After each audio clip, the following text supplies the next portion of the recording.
Hello, everybody, and welcome to the PHLY Eagles podcast, a Wednesday high noon. And the great Zach Berman is not with us today. Got the day off. We miss Zach, but the good news about that is we can finally focus on football. We are going to get real football heavy on this episode. Bo Wulf and Jamie Lynch stepping in for Zach, two football guys. We're going to hear from Trevor Keegan coming up, the fifth-round rookie from Michigan, and then Brian Baldinger at the end of the show. Finally, a football episode. Jamie, how you doing? Yeah, you know, Zach, he's just always so unserious about football. I want to talk about non-football stuff. Yeah, let's talk about pop culture and Travis and Taylor, you know. Enough, Zach. Yeah, so let's This get is down a to football show. Let's talk some football. We're going to talk ball. I'm excited to talk to, No, it's good to be Trevor back. Keegan, the fifth-round rookie, a captain of the national championship team. Looking forward to getting his thoughts on rookie camp, you know, his impressions of Jeff Stoutland for the first time, all that good stuff. And then, I mean, what's better than just talking ball with Baldi? Oh, Baldi from my old Anthony days with Baldi. You know, he's always great to talk ball with. Excited to talk to Trevor because, you know, great resume in college, and he's coming into an offensive line factory. And it seems like Jason Kelce doesn't leave the building. Seems like he's there every day still. Sure. So he's going to have a soon-to-be Hall of Famer to lean on for guidance. He has Stoutland University to enter. And then he's got Lane Johnson and Jordan Mailata and some great guys to learn from. So it's kind of like a ideal situation for an offensive rookie lineman to come into. You would think so, and certainly an opportunity to earn some playing time. Yeah. So we can talk a little bit sure. about that. But in terms of the draft class as a whole, Jamie, you said to me this was very rare for you because it was like for the first time that you got the kind of draft that you wanted. Yeah, I kind of bent you and Zach's ear off during the offseason that I was cornerback. I wanted one of those top four guys. I didn't really have a preference. So all those letters you wrote to Howie, they finally got read. Dear Howie, I think we could be friends if you just take a cornerback this year. I think you needed to replenish, you know, that secondary with youth. This is, you know, I just heard... what's his name, Pat Bev, the other day say about the NBA, this is a young man's game now. And I was kind of thinking, like, with the way, you know, officiating favors the offense. Me and you have had this conversation before. The defense is a luxury, but, you know, these wide receivers are better and more freakish than they've ever been. You know, you can't be a sieve back there. You have to supplement that secondary. And they went out and not only got what I wanted, but they doubled down on what I wanted. And I'm not used to that ever happening. Yeah, I mean, it's interesting. Like that position specifically, cornerback on the outside, there are not a lot of guys who play into their 30s. Obviously, Darius Slay has done it, but you're still like biding time and wondering if the edge is going to come.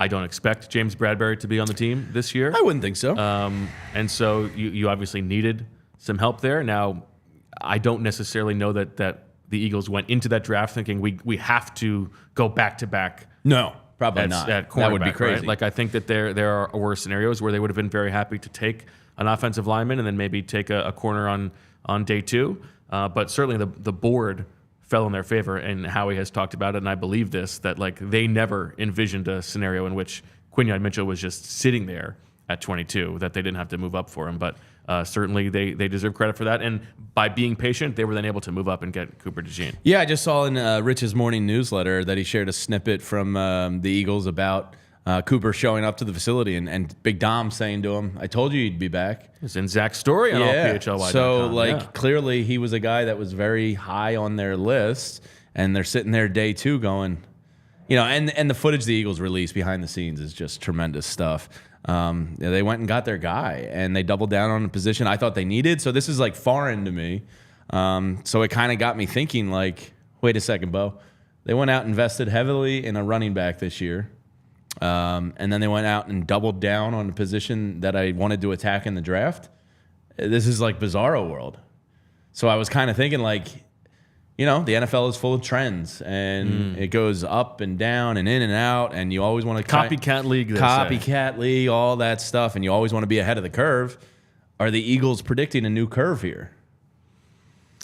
That's interesting. I think the running back thing, there was a bit of zagging while the rest of the league zigs. Sure. They think that maybe the difference between Saquon and the DeAndre Swift level of the market is significant enough that it's worth paying at the top of the market. And the things that they want to do in the offense, I think they like adding a guy who they think can be a special player. I don't think that they're doubling down on corner is necessarily trying to get ahead of a trend, nor is it that much of a departure from the way that they have valued that position in the past. I think we talked about this for the past several months, like the fact that they had not drafted a corner in the first round was probably a little bit more circumstantial than it was at other positions. There were times when they wanted to do that, and they've also paid highly for that position, so that we know that they care about that position. Yeah, it's not a position that they don't care about.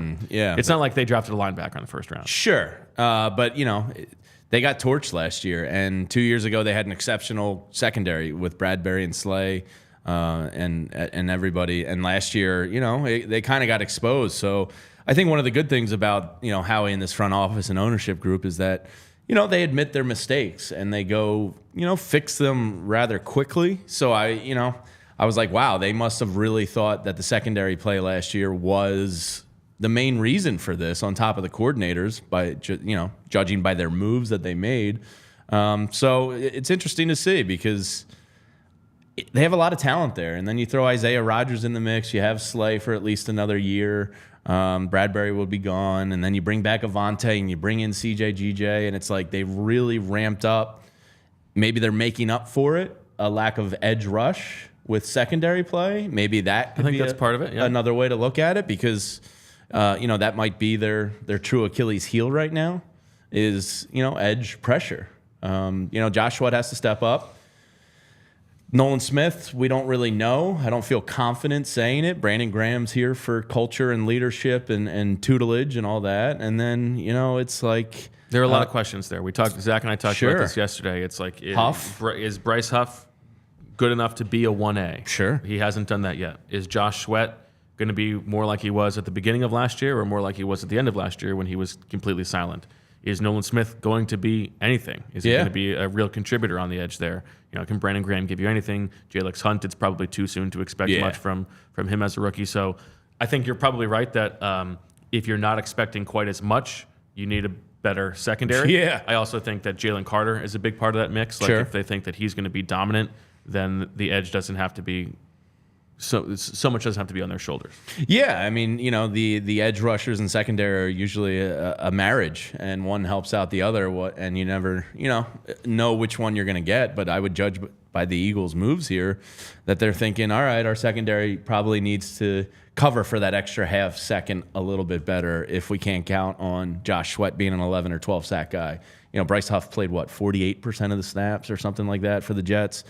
Can he step up in this role? And then Nolan Smith, they're clearly, I think, banking on taking that next big step next year. I mean, right? Judging by their actions, that's a pretty big role on this team because Brandon Graham is what he is at this point. You know what I mean? And you need that third guy. If Huff only ends up playing 60% of the snaps or 55%, whatever it may be, and Josh Sweat, 75, 80, whatever it is, you're going to need that third guy. And it looks like they're counting on Nolan Smith for a lot. I mean, at some point you do have to find out. Sure. Right? So it makes sense that he has to be playing penciled into a significant role, and then you got to see how he does and go from there at some point. Yeah, but it's certainly interesting. I mean, I was pretty ecstatic with the draft overall. You're more excited about Quinyon Mitchell or Cooper DeJean? I think Cooper DeJean just because of the value. Like Quinyon Mitchell, 1 or 2, depending on who you're reading. Dane Brugler, I think, had him 14th overall in the draft. That's kind of like a lock good pick.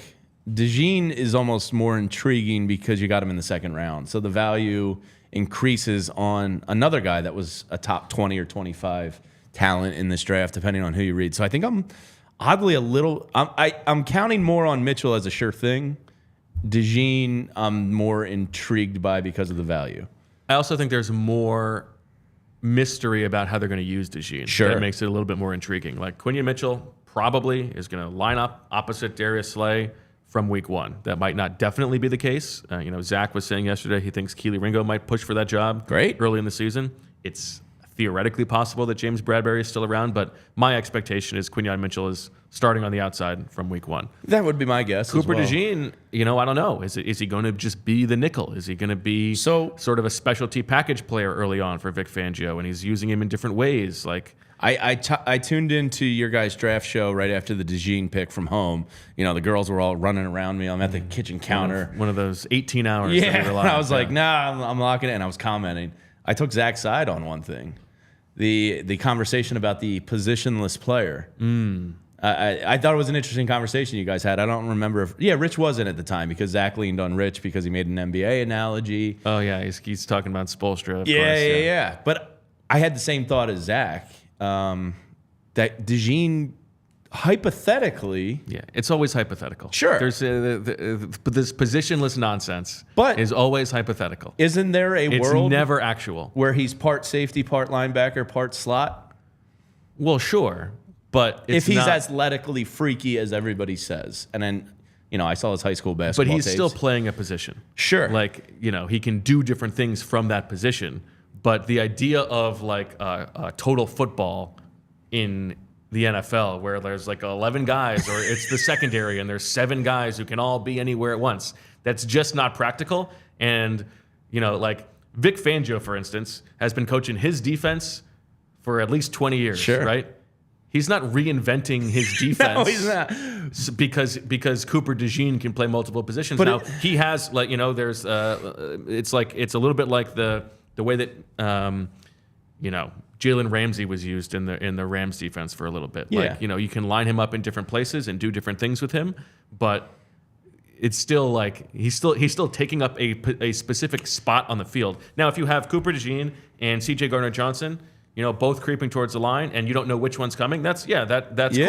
And that's going to be part of the defense, I'm sure. But I just think the idea that you're going to reinvent the way that defense is played or the way that offense is played because Kyle Pitts is really good hands for a tight end. Get out of here. It's not reinventing. It's more Isaiah Simmons. If he doesn't have a position, maybe he doesn't have a position.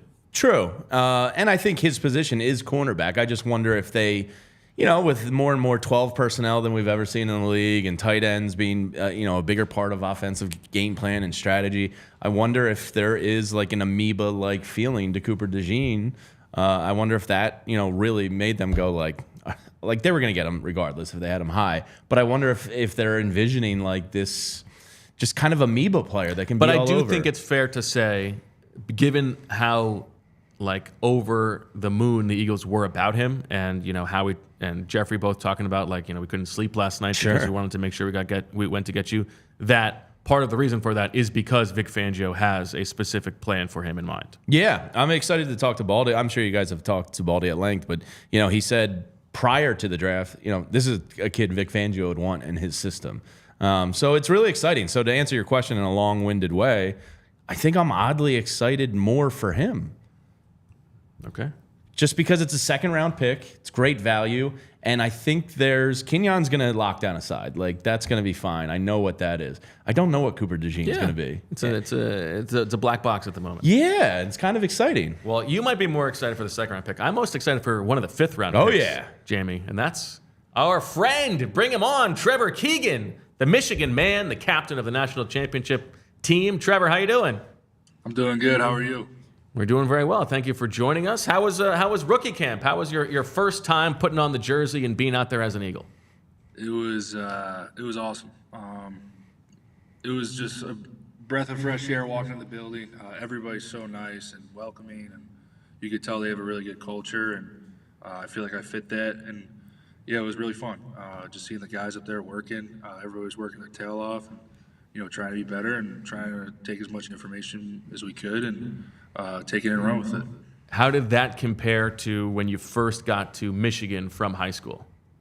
I think I was a little bit more nervous this time, just because, man, I'm in the Philadelphia. I'm playing for the Philadelphia Eagles, so just like that little pressure there was cool to have. But it's cool because I came to college, I didn't even know what a single block was.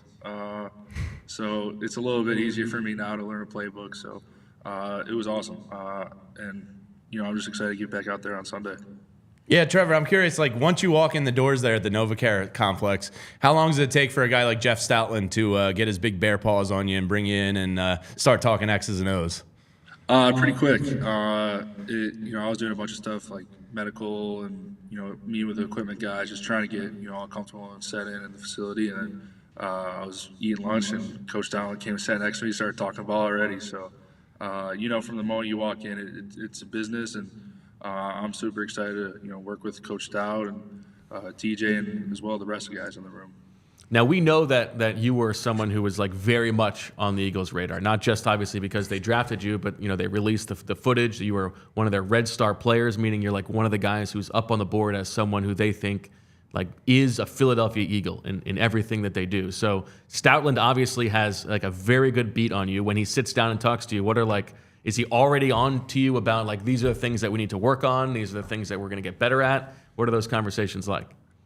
Yeah, a bunch of things. I was asking, hey, what are things I could work on? In combo blocks and mate blocks. A lot of times, in Michigan, I was a little too thick. I would take over the whole block. So just, be able to give the other guy I'm comboing with more of a surface area to hit. Interesting. Just little things that I could get better at that I had no idea. He's a wealth of knowledge, and he's already taught me so much, and I'm just excited to continue to learn and, watch as much film as possible in this week off that I have. What about the playbook? You talked about getting in the playbook. How overwhelming is that when you first get your first playbook as a professional? I don't know if it was overwhelming. I was just excited. And, we're going through installs and stuff, trying to keep up with the older guys in the room and the guys who are in OTAs right now. But it's all the same plays I ran at Michigan. Just completely different terminology. If it's a 2-eye shell or if they're rolling down, 99 or 33, there's a different call for every single thing. Each technique, if a linebacker's in a 30 or 40, if there's a tight 3 or, there's just so many different calls for everything, just learning the different terminologies. Definitely the little bump in the road, but it's definitely, pretty easy to get a grasp on it and, understand it. But to perfect it, you're going to have to take a lot of reps at it. So I'm excited to do that. Yeah, I was going to ask you, Jim Harbaugh, obviously, a pro style of offense that you're familiar with from Michigan. He's entering the league with you. Playing for Harbaugh at Michigan had to be quite an experience. Is there a funniest story about Jim that you can share with us? Did you guys have any milk chug-offs or pleated khaki contests? Like, what was it? What can you share with us from your time with Jim? Man, Coach Harbaugh, he's just his own person, man. He for some reason there's a lot of hate on him in the media and people don't respect him. But, he always says if 20 people say something bad about me, but one person says something good about me, that's a good day. I don't know, just his toughness. It rubs off on you. And, everything you hear about Coach Harbaugh in his playing days, how tough he was and how, if he was running out of bounds, he'd try to, get a little hit on him to get a flag or something. But, I love him to death. And it took me a while to, understand him. It took for everybody, and it just grew our culture. There was a genuine love that the players had for him, and my first couple of years being there, he wasn't as good as showing that to the players, and people didn't understand. Like, players didn't understand it. But when you get older, you realize, man, he really does care for us, and it's a pretty cool thing. And it wasn't just the program changed; everybody changed. Me as a person, Coach Harbaugh as a person, everybody just changed, and that's what, helped the culture, get to where it was. There's so many funny stories. I can't even, like a team meeting after a big win. I think that's his favorite time of the week, just because he just lets it rip in there, and everybody's just in there laughing. Like, he'll make a joke, and then for some reason nobody will laugh. He'll be like, oh, I thought it was funny. and then like, we would all start laughing, and then he'll say something that like he didn't think was funny, and we would all be laughing at it. So, man, there are so many stories. I'm just drawing a blank right now. Well, you talk about the program changing, and I know that part of your story is early in your career there, considering transferring and deciding to stay and push through. How much do you look back on that as like sort of a defining moment of what got you to where you are now? No doubt. I always told Scout this in my interview process. It was a punch in the face because, my whole life I was the best player on any team that I played on, whether it was baseball, football, or basketball. And for the first time in my life, I wasn't the best. And, that humbled me pretty quickly. And, and I think COVID was the best thing for us. We came into it very confident, and it was just a punch right in the face. But we were working. We worked every day. When they canceled the season, we were the only team still practicing. So I think just leaders stepped up, and our philosophy changed, and we took it around with it. And guys like Aiden Hutchinson, Andrew Vistardis, Josh Ross, they gave us a blueprint on what a leader is and how to lead a team and what a team should look like. So it was just up to us to take it and run with it. Trevor, so outside of developing great offensive linemen here in Philadelphia, the offensive line is known in particular for one famous play these days in the NFL, and that is the tush push, the brotherly shove, whatever you'd like to call it. How much are you looking forward to running that play? I'm super excited. We had something very similar to that in Michigan. It was just a wedge play on our short yards play. We were pretty successful at that, so hopefully I kind of have a little grip on it. But I'm just excited for it.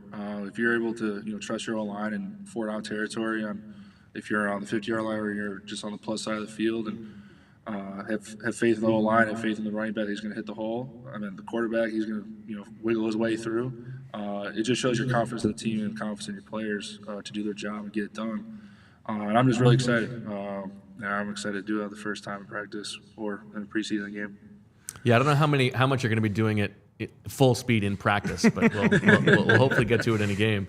I know you've talked about, you were asked about this the other day, Trevor, the ambidexterity that you have, because the book on you is you played pretty much just left guard in college. Not that you can't do it, but the question is that if you are in the NFL, you got to be able to play both sides. How deep does that ambidexterity go? Like, what are we talking? I can shoot a basketball both ways. I write both ways. I haven't tried to swing a golf club, but I can throw both ways, sort of. Okay. I just whenever I was growing up, I just always try to do things both ways, and like you said, I haven't played a lot of right guard, but this whole process, I've done right guard, I've done center, just training, try to show my versatility for these coaches. So. It's just like wiping your butt a different way. You just gotta get used to it. That's what Stoutland says. That's what we used for Mailata. So that's good. You've already caught on. What about just sort of meeting your teammates? What was that like over the past weekend, getting to know these other rookies? Yeah, it's cool. They're all serious and they're ready to work. Just meeting them, they're excited, and we're on this journey together. It's almost like we're freshmen coming in, trying to help a program again. And we know that we're going to try to get everything possible to help out the team and, earn our role and earn the respect of the guys in the room and as well as the coaches. So Trevor, in doing my research on you, I found that you're pursuing a master's degree in social work, which is great, and you were an undergraduate communications major in media.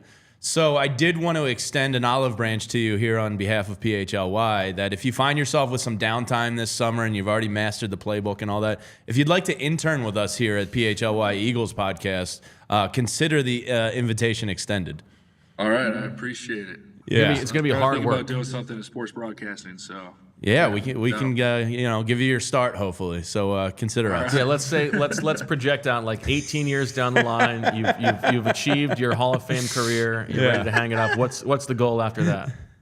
Man, I think if I didn't have football, I'd probably go crazy. So I'd have to be a coach, or I don't know. I'm definitely not pursuing social work. That was a non-degree seeking thing that I did. Okay. All right. But definitely something with sports broadcasting or being a coach. That's kind of what I envisioned. Love it. Last thing for me, Trevor, is I don't think that we often enough think about like you are a young man in your 20s, like relocating to a new place for a new job. What are like the logistics of the last week and the next couple of weeks for you? Yeah, I have no idea. the whole process, I was like, man, I don't know where I'm going to live in the next 4 years. I still don't. It's kind of bizarre. It is kind of bizarre, but I'm excited for it. Ever since I got drafted, I've just been doing research on, the city of Philadelphia and trying to find spots to live at. And I do think we have an open office here if you want to just, shack up here. how much is the rent? We'll keep it low for you. I promise, yeah.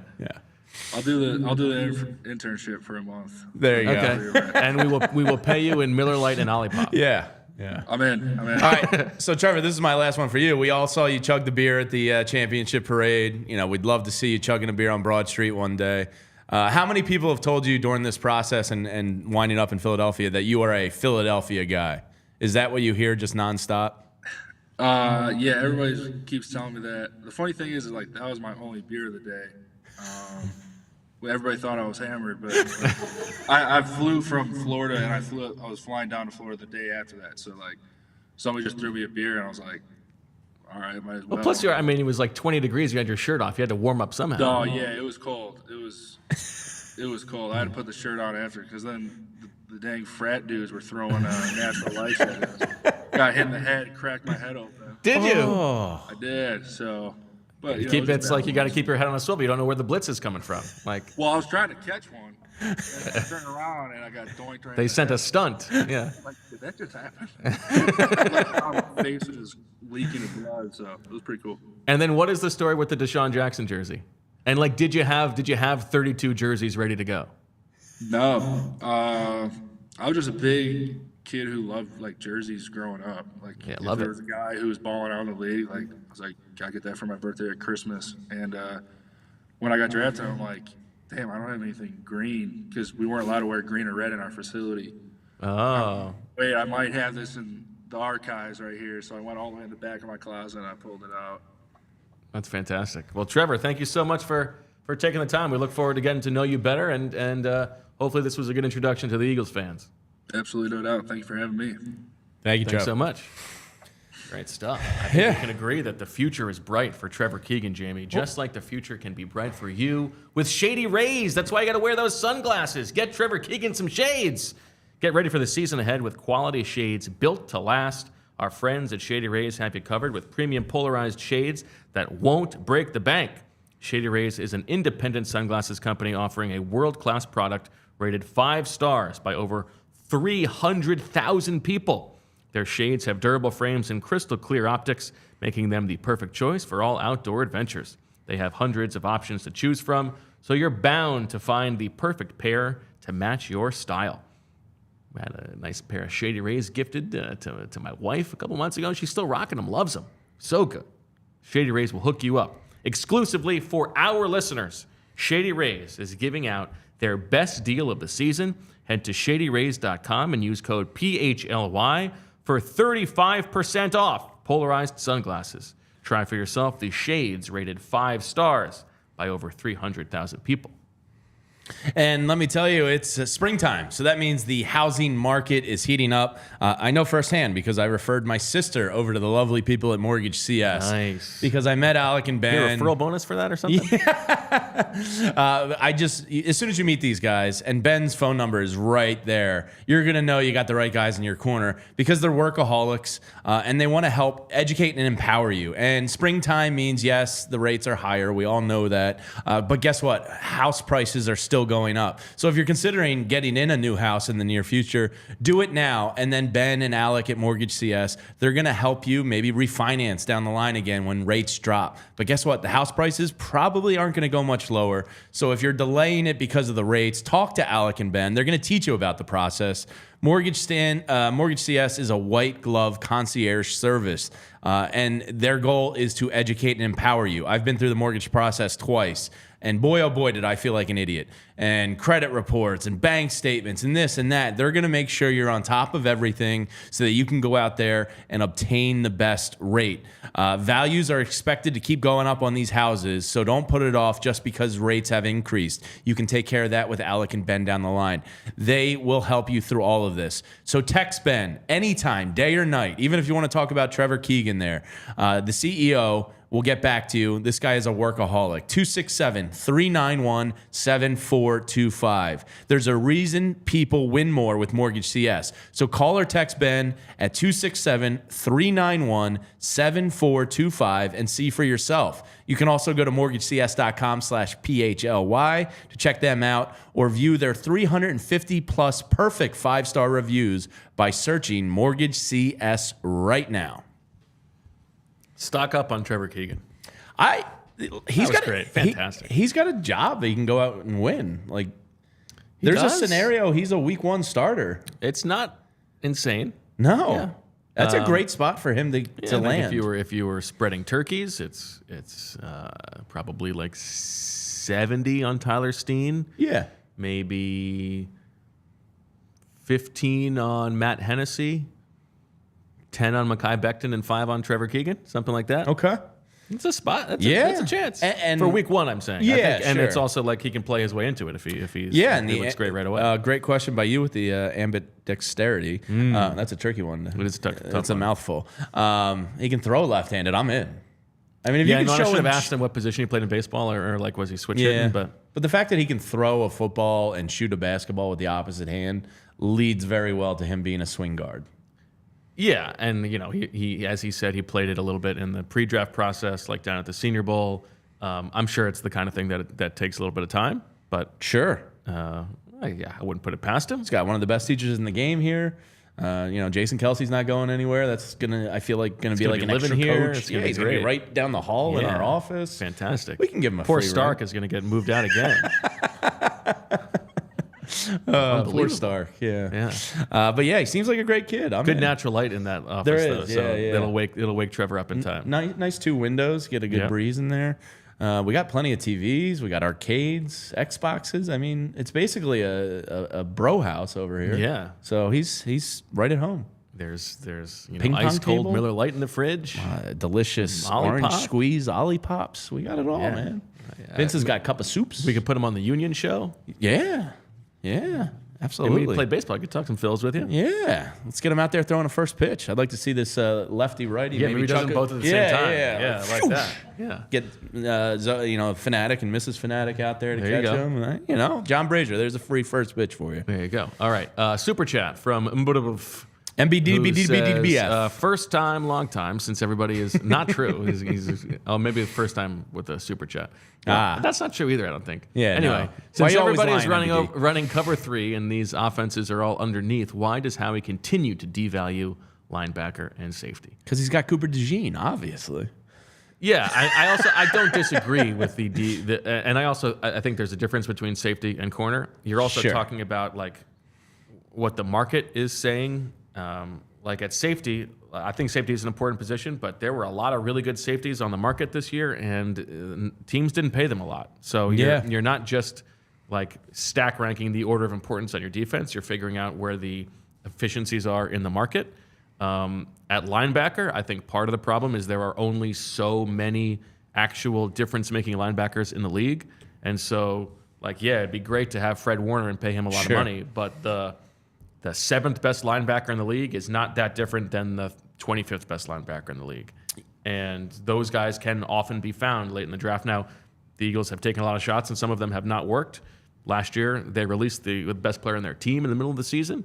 But I think generally speaking, the way that they approach linebacker is probably the right way to do it. Probably yes, especially if you have some guys that can cover, because I think they were getting gashed across the middle and with the other team's tight ends a little bit there. So as long as you got some guys that can supplement coverage, I think that's totally fine. But I think the drop off from what would you say TJ Edwards was probably a top 25 guy his final year For sure.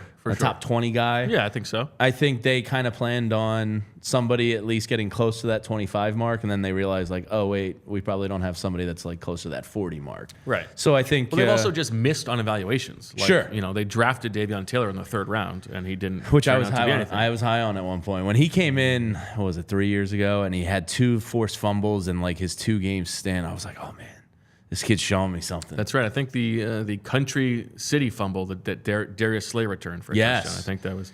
He showed a glimpse, and then it didn't happen. But that was one of those raw athletes with not a lot of football, background to him. He was a track star. It just, I understand why they took that shot, because some of the athletic grading on that kid was phenomenal. But you also have to know. And I heard you and Zach talking about this before. Like Zach's point was Jeremiah Trotter knows where to be.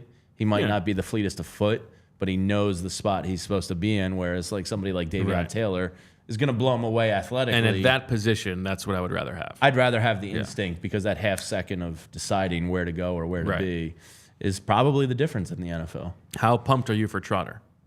I think it's an awesome, awesome story. I am excited. You're trying to keep expectations in line. Yes. There's a reason I think he fell to the fifth round. I think it's a no-brainer pick in the fifth round. I mean, what do you got to lose? It's a position like Trevor Keegan. Yeah. I'm trying to keep my expectations healthy.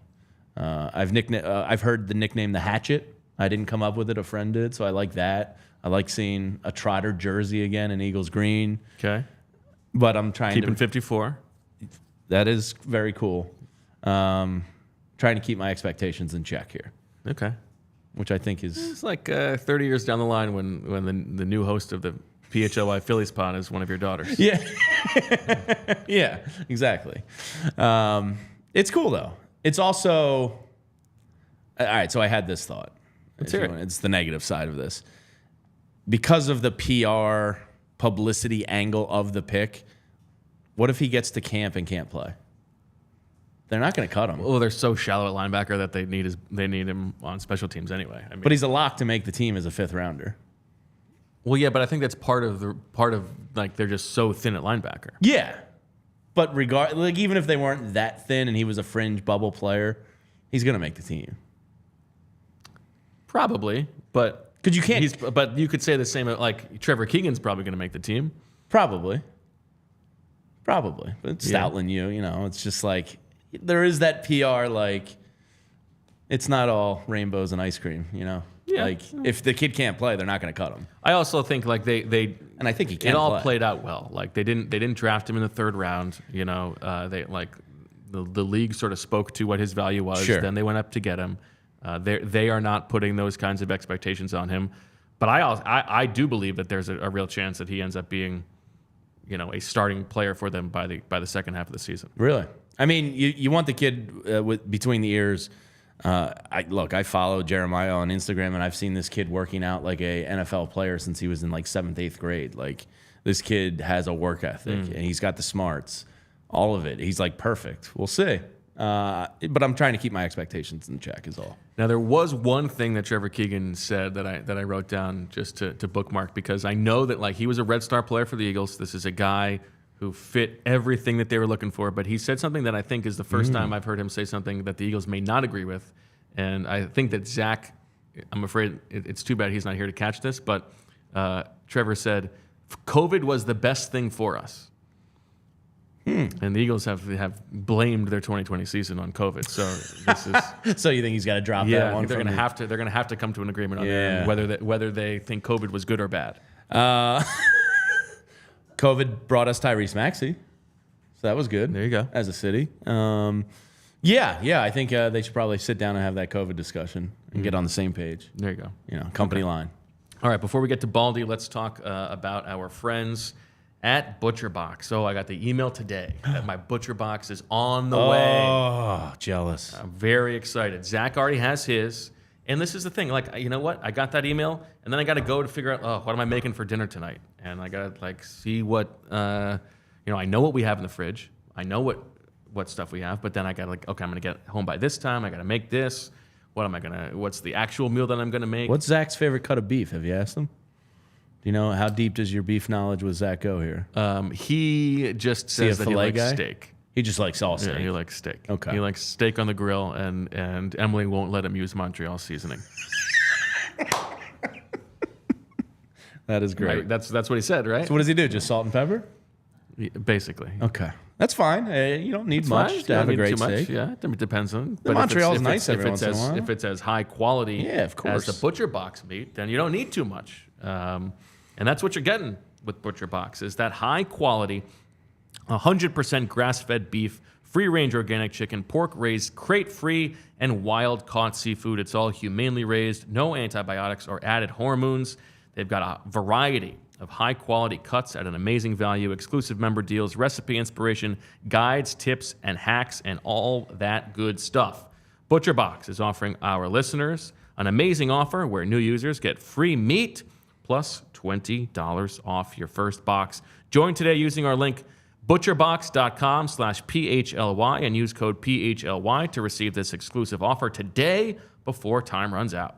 And sometimes when I have a delicious steak, maybe I like to wash it down with a cold, delicious Miller Lite. Because Miller Lite, look, a steak is filling.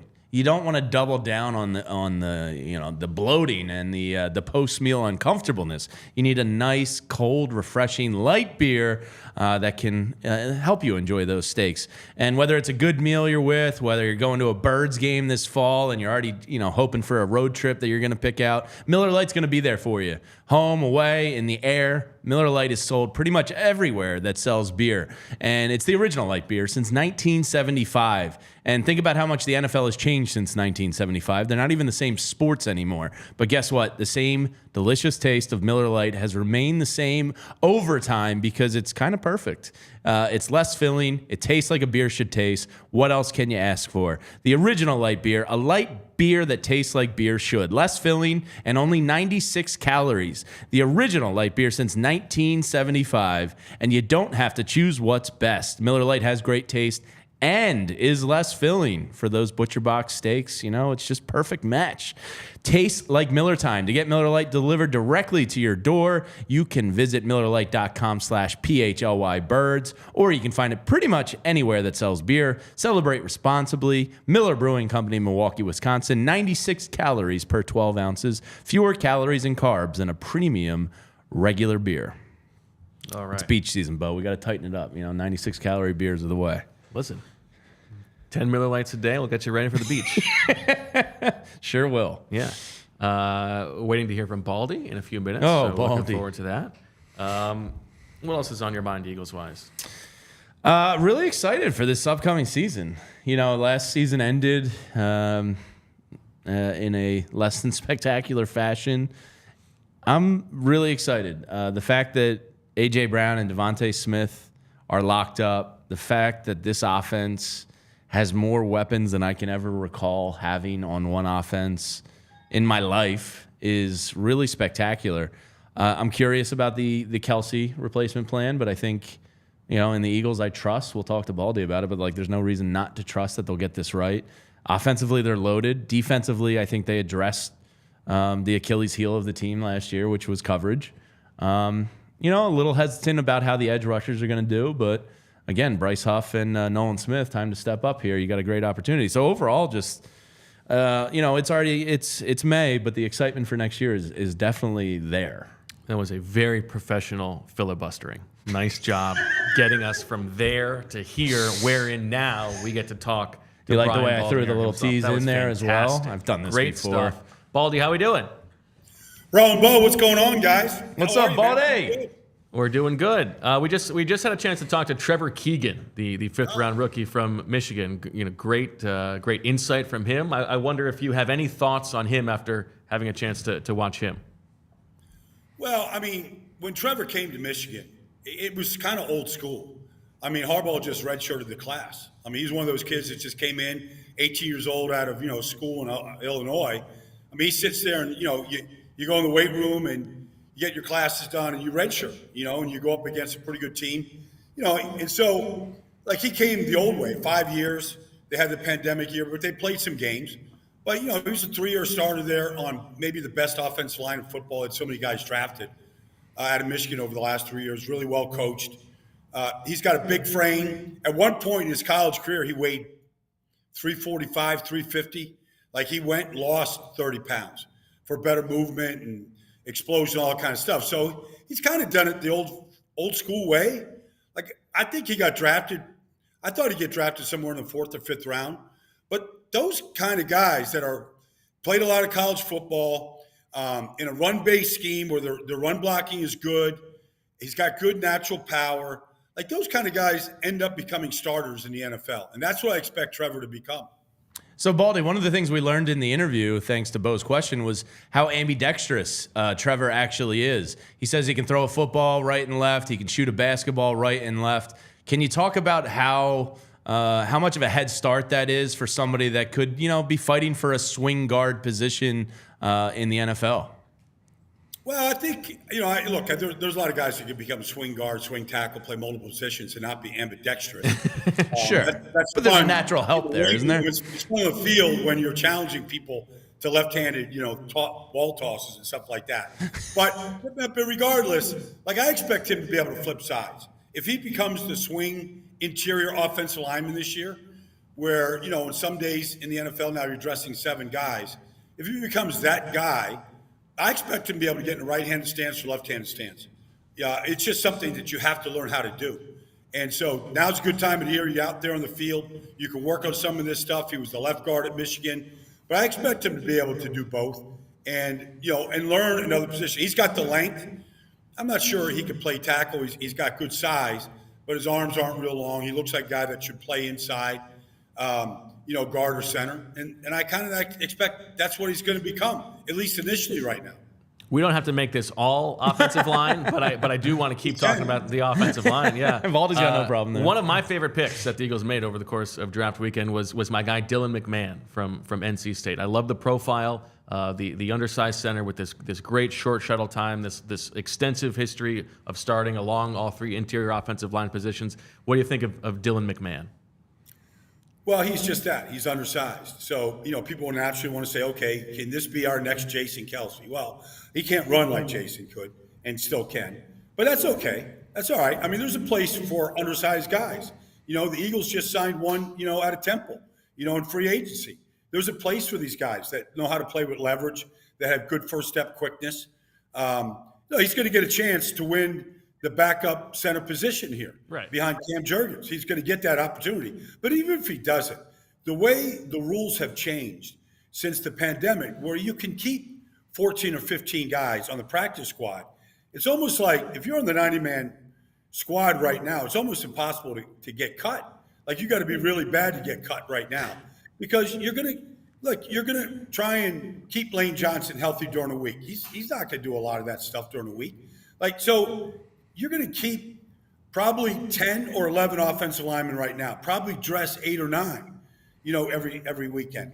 And if you're not dressing, you're out there with Stout game day going through an hour and a half straight of drills.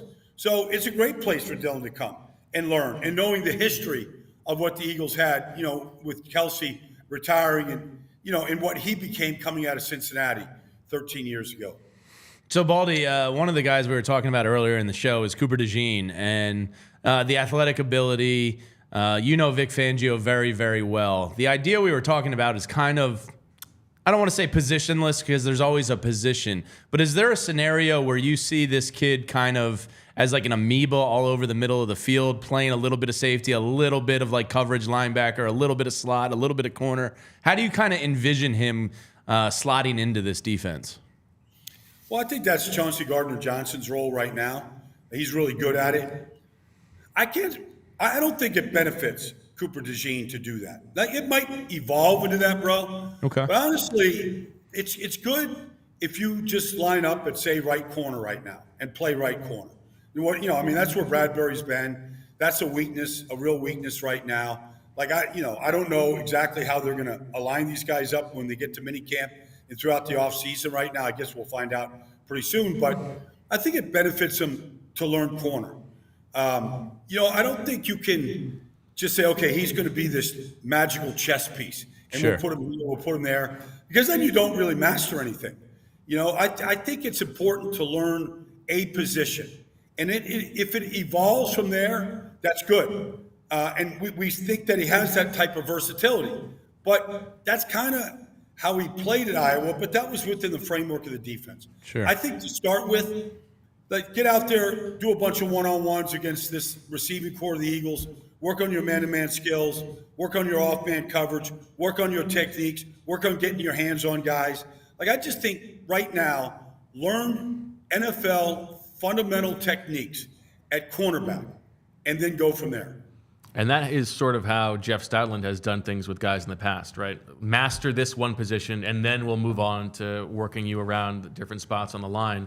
I'm going to keep it on the offensive line for you. You are close with the Jets as you are with the Eagles. What do you make of Mekhi Becton coming here, trying to resurrect his career under Jeff Stoutland? Well, I told somebody in the Eagles when they signed him, I said, you got to go back to Jason Peters' prime. I mean, his very prime, to find a more powerful player than Mekhi Becton. Wow. Like, this guy has unique power. I mean, Lane doesn't have it. Landon Dickerson doesn't have it. Mailata doesn't have it. This guy has unusual power. Now, he hasn't been able to stay on the field. Even his rookie year, which was sensational. I nicknamed him Highway 77. Like, he just cleared out a path his rookie year with the Jets. There was nobody more dominant in the run game than Mekhi. Now, he's had a number of injuries. He's had a lot of setbacks. And I think there's a question of just his level of toughness to stay on the field. If Mekhi was on this interview with me, I would say it to Mekhi. Like, I like him, and I want him to do good. They've got nothing to lose by signing Mekhi Becton. Now, he tried to, they put him at right tackle last year. Initially, he didn't like it. He balked at it. He thinks he's just a left tackle. He may have to be able to swing. So, he should work on his right tackle sets. But if they can keep him healthy, if Stout can get underneath him and get whatever's inside of him out, and if he can stay in shape, because that's been an issue too. If a lot of ifs, if they do that, I mean, they got themselves a hell of a player. Do you think he could play guard, Baldi? I guess he could. He's never played guard. I don't know that, like, he thinks of himself. Look, part of his issue, he's been immature. Since he came into this league, he's been immature. Like, I remember having him talk to Willie Rofe one year at OL Masterminds, just because Willie Rofe became a Hall of Famer. But he wasn't a Hall of Fame guy his first couple of years in New Orleans. He became that guy. Like, he had his issues. He had a lot of issues early on in his career. So I thought, hey, talk to Willie. Here's a guy that's been through it, Mekhi. Learn from a guy that has been through this stuff. Like, he's kind of immature. But, like, maybe being cut, being released, sometimes you got to get humbled to think, like, you're not all that. You got to, like, actually go to work, and you got to really work at your craft. I'm not dodging the question, Bo, but I think he could play guard. It just pads, I would want to play guard if I wanted to get back on the field and show everybody in New York that you made a mistake. Well, that's the thing, right? Is the spot for this Eagles team, if everybody stays healthy, where there is a job to be won, is right guard. And I guess it's could it be Becton? How do you feel about Tyler Steen moving forward if he is the guy? I think Tyler Steen's gotten a lot stronger. I think that's the first thing, is he's gotten stronger. They've been impressed by his work ethic and what he has done. And in his, limited play last year, he played pretty good. I know Lane would love to have Brandon Brooks back in there at right guard. Just a big 340-pound Isaac Seumalo. Give me a 340-pound, guys that can move bodies inside, and watch Lane just clean everything up on the backside, double teams, combo blocks. Mekhi is, on a good day, is probably 360. He might be more, but he can move. So I would say that you should at least see what it looks like at that position right now, because this could be the most powerful offense line in football if Mekhi found a way in the starting position. So, Baldi, I got a non-football question for you here, because I'm not sure how much Zach and Bo actually know about the travel dog lifestyle here. I live vicariously through you on Instagram. Can you give us the travel dog travel itinerary for the summer here, Baldi? Well, unfortunately, bro, like, if I just step away here, on my last trip to the Bahamas. Oh, no. Yeah. Like, What happened? I mean, trying to get in the boat, sharks are coming, trying to, like, just get out of the water, before anybody gets hungry. I was going to ask if you were wrestling a crocodile or something. Well, no, I wasn't doing that, but I was trying to get out of the boat and rip my tricep. So I just had surgery to reattach the tricep last Friday. So I'm kind of in this cast. I'm trying to do my best. I'm looking at the ocean right now. I'm trying to do my best to behave myself, because I told this doctor I only want to do this surgery once. So it's put everything like to Belize, to Bali, to Dubai, some of the places I was all scheduled to go. It's kind of on hold right now. It just depends on if I still have youthful recovery or if I have old man recovery. I don't know yet. I gotta find that out. I believe in you, Baldi. What's the recovery timeline? Are we going to still get like a little sliver of time before camp? Well, I told Jaws he's got his golf tournament like June 6th and 7th. I told him I'm like I don't think I can swing club June 6th and 7th. But I go there for the party.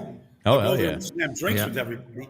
That'd be all right. I'm hoping by the time we get to July 4th that I can be a participant in a lot of different activities. I'm doing Baldi. We're doing a trip this summer, my wife and I, to Brazil and Argentina, Rio and Buenos Aires. I'm wondering what he's got tips for you. Yeah, what your tips are for us. Well, I mean, I've been to Brazil 10 times, and I'm going to go 11. I think we have talked about this. Yes. I'm going to go to Sao Paulo for the Eagles opener against Green Bay. Nice. Like there's some things, like you can't, like there's a big competition, like a daily competition between Argentinians and Brazilians over who cooks the best meat. Now I'm a carnivore. I eat nothing but meat. So I can tell you that the Argentinian grill is good, but I believe in the churrascaria in Brazil. Really? So, yeah, like I can eat that meat 3 meals a day, 365 days a year for sure, out of Brazil. So you have to do that. You got to go have a good carnivore setting. I think Argentina, like Buenos Aires, is a really good walking city. It's a good blend of the old and the new in that city. But there's nobody that parties like Brazil in any event. You want to go see like beach volleyball, there's a party going on. You want to go see any kind of sporting event, soccer, whatever level, like nothing compares. Like if you want to go to La Bombonera, where like soccer in Argentina really it takes place, that stadium shakes like nothing else. Just wear the right colors, I hear. Boca Juniors at La Bombonera, like that's a sporting event. So Baldi, what's the most exotic meat you've ever eaten? Ooh, good question. Well, I've had a lot. I would say, obviously the bison is pretty typical these days. Oxtail is like nothing else. Like that's that just falls off the bone. Yeah. I guess the old just frogs and alligator. Frogs and alligator. I mean, who doesn't go frog gigging in this world? Like for good bullfrogs. Like that's frog legs are a delicacy. Yeah. I might have you beat here, Baldi. I've had raw horse. Ooh, in Iceland? And whale bacon in Japan. Whale bacon. Yeah. Wow. Right. I got to give that to Bo, Baldi. Yeah, I mean, I haven't had the whale bacon, but I mean that's good blubber. And the source of all bacon is good fat. So whale blubber fat bacon sounds good to me. Yeah, I had some guinea pig in Ecuador. Was that gross? Pretty good. Yeah, I mean, I wouldn't run it back. Swine. It's a dirty animal, and who doesn't love the pig? Good point. Baldi, you're the best. You are. Thank you so much for taking the time. Speedy recovery. Insight on so many different fronts and speedy recovery. Absolutely. Let's discuss the Eagles' schedule sometime next week. Let's do it. It's supposed to come out on Wednesday. We can talk to you after that. Sounds good, guys. See you, man. See you, Baldi. Just dynamic. He's the best. He is. Fantastic. Do Just you know like about you, Jamie. Yeah. Do you know about the travel dog lifestyle? I generally speaking. He has a pack, a Wulf pack. Okay. 3 best friends anyone could have. Oh, really? I didn't know it was just like 3 guys. And they call themselves the Travel Dogs. Okay. And every summer, usually when he gets into the off season, they do something like really kick ass. Like they've gone and seen Rolling Stones in like Rome and Bruce and Paris, and they always have some exotic trip. So I know that that bums Baldi out that he can't possibly do that this off season. I have faith that Baldi will get out there. Baldi's gonna have a good summer regardless. Yeah, but I have pretty high faith in that. Yeah. Okay. He is the man. Well, Jamie, thank you for stepping in today. My pleasure. Good to be back talking a little birds. It was good to. I know Zach he's going to listen back to this. He if told he's me not that. watching it live. I sent him the traffic advisory today for something, and I said, That's just good. as a heads up. And he said, he's like, have fun, good luck. I'll be watching later today or something like that. And I was like, exactly. And he was probably yelling like, "Get to the non-football stuff. Get to the non-football stuff." And it took until the very end of the episode with Baldi to make that happen. So Zach will be happy. about that. And we are going to be back tomorrow. There's a chance that we have some press conferences tomorrow. So we are going to say right now, what are we saying, 4 o'clock for tomorrow, Julia?